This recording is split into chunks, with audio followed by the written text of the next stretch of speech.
Bonsoir et bienvenue dans votre journal tout en images de ce dimanche 7 septembre. Voici les titres.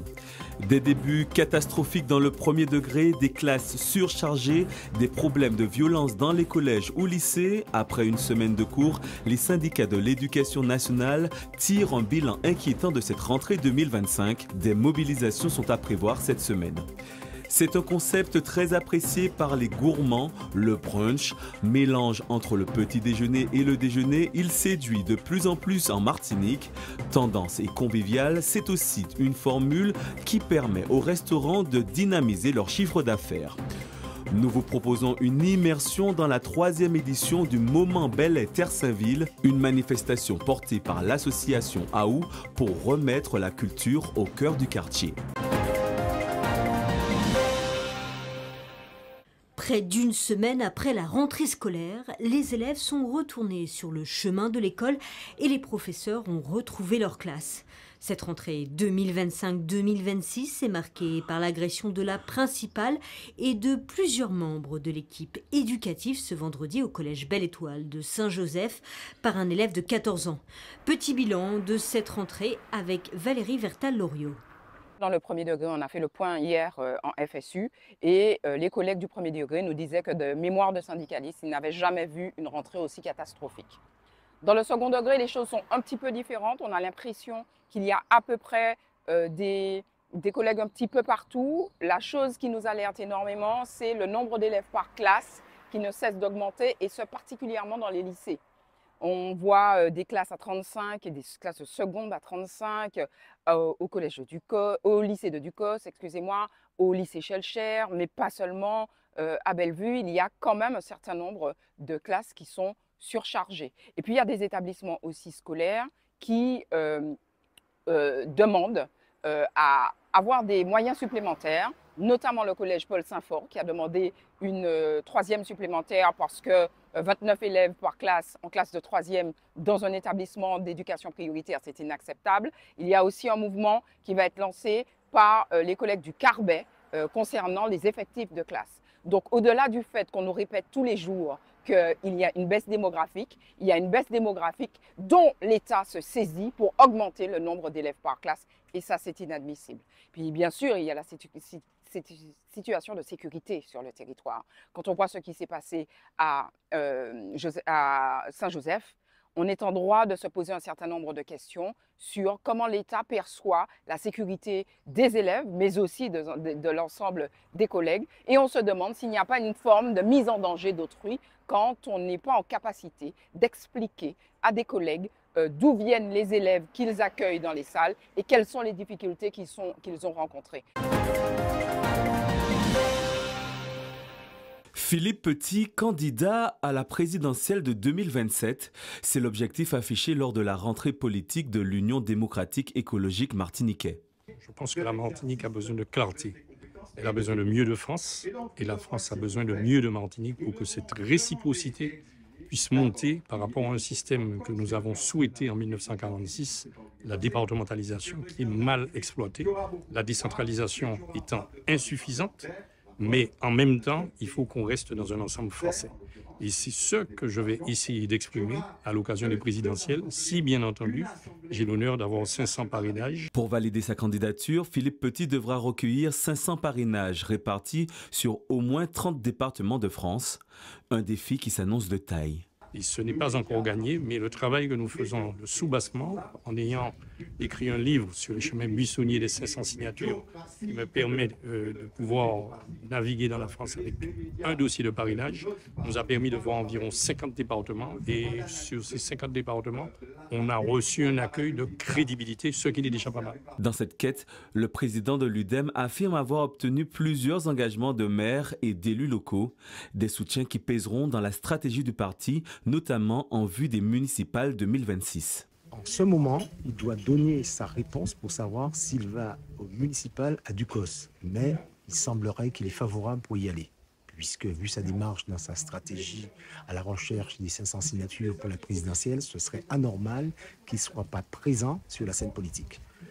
Et dans les autres communes, on n'a pas vraiment de candidat déclaré, mais on sait déjà les soutiens qui seront apportés par l'UDEM aux différents maires. L'UDEM va porter son soutien sur 9 maires. Tous ces maires ont bien voulu donner déjà un accord à Philippe Petit pour sa signature pour les élections présidentielles, à la recherche de 500 signatures. Les maires de Saint-Joseph, du Morne-Rouge, du Prêcheur, Bellefontaine, du Lamentin, des Trois-Îlets, Sainte-Anne, Rivière-Pilote, du Vauclin et d'autres candidats seront soutenus par l'UDEM.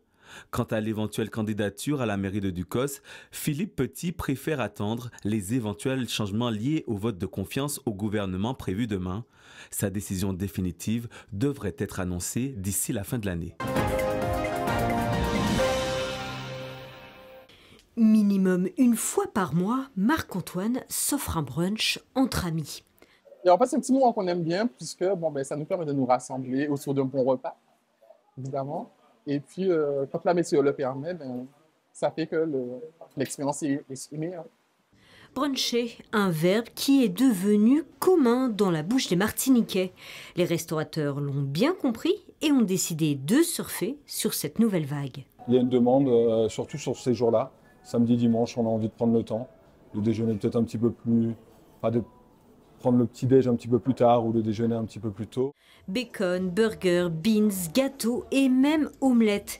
Des symboles de ce repas qui se situe entre le petit déjeuner et le déjeuner. J'ai des haricots blancs à la sauce tomate avec, je crois que c'est une saucisse locale, des champignons, du bacon, voilà. Un peu plus English, c'est ça, stuff. Les restaurateurs proposent différentes formules pour se démarquer. On propose une formule brunch avec une assiette salée, une assiette sucrée, une boisson chaude ou froide qui change tous les dimanches. Ce n'est jamais le même menu. On met en avant les producteurs locaux, donc à 100% local. Fruits, légumes, viande, volaille, produits laitiers, champignons, vraiment tout est local et tout est fait maison. Selon Google Trends, les recherches pour le mot brunch explosent depuis 5 ans, entraînant une multiplication des offres. En France, on compte désormais près de 175 000 établissements et les réseaux sociaux y sont pour quelque chose. Les réseaux sociaux sont importants pour se faire connaître, pour faire sa pub également. Avec une communauté assez importante qui nous suit, on essaie de passer énormément d'informations via Instagram, Facebook, et oui, c'est important.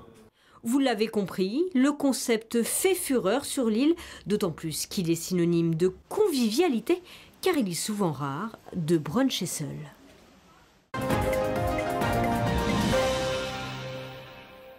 Troisième édition du moment Bel Air Saint-Ville, organisée hier soir par l'association AOU et le collectif Mamaï Bel, un événement culturel en plein cœur du quartier, très apprécié par le public.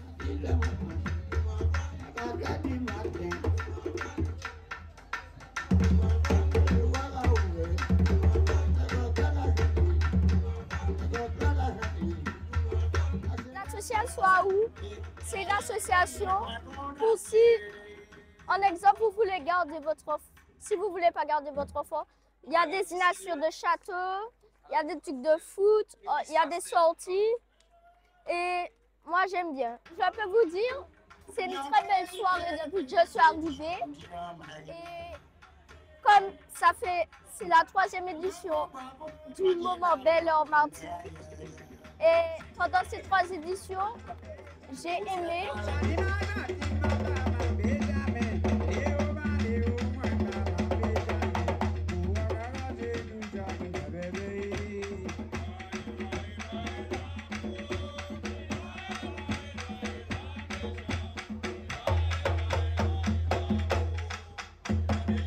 Effectivement, c'est la 3e édition du moment Bel Air d'été à Saint-Ville. Et nous, vraiment, qu'à dire nous, parce que nous, à 4 Mamaï Bel Air, qui a aidé l'association AOU pour mettre ces Bel Air en place. Et c'est vrai que ça fait 3 éditions et à chaque fois, on recueille pas mal de personnes intéressées. La place est bondée de personnes, je ne sais pas si vous voyez derrière moi. Et donc, on commence toujours par une initiation et chaque année, on essaie de mettre des choses en plus. Comme là, on a eu l'accès à l'école pour que les personnes puissent se garer. Donc, pas rien à craindre. Tout le monde a passé bien. Chaque année, c'est même bagaille là, nous parle.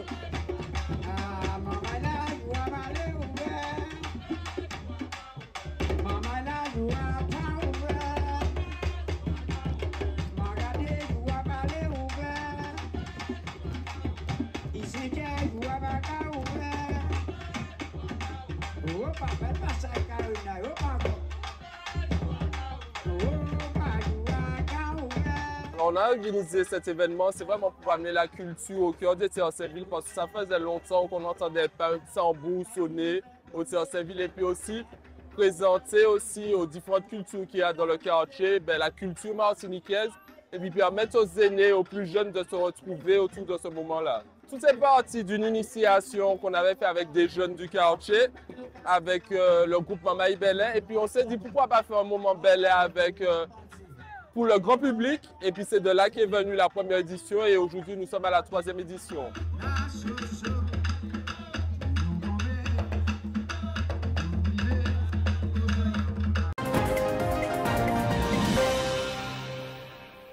Si vous souhaitez donner votre sang, les camions de l'EFS seront présents demain sur le parking du supermarché Plibel Price à la zone du bac à Trinité de 8h à 13h et ils seront aussi présents sur le parking du magasin Intersport Plateau Gâchette au Robert de 8h30 à 13h30.